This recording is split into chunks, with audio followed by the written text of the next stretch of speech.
तर आजको एमाले हिजोको एमाले रहेन। आजको एमाले भनेको यति र ओम्नीको एमाले बन्यो।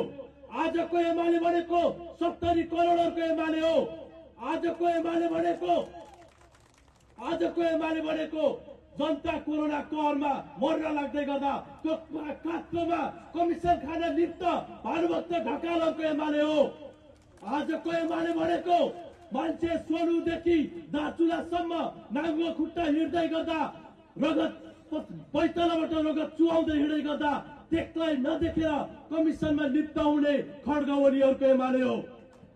त्यसकारणले गर्दा एमाले भित्र रहनुभएका कोही इमान्दार सच्चा कम्युनिस्ट कार्यकर्ता हुनुहुन्छ भने तपाईहरुको टाउकोमा नि पक्कै गणतन्त्रका लडाई लड्दै गर्दा पञ्चायतले या राजतन्त्रका आदेश पालक कमल थापाले लौरो बर्साएको हुनुपर्छ।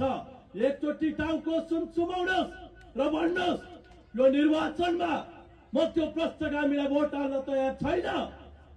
आजको एमालेको काममा को चोडेर आइराखेको छ भने हिजो हामीले आर्यघाटमा बिसाएको, आर्यघाटमा सेलाएको राजतन्त्रको मसान रूपी प्रेत आत्मा एमालेको काँध चोडेर आइराखेको छ। त्यसकारणले गर्दा तपाईले त्यहाँ विद्रोह गर्न जरुरी छ।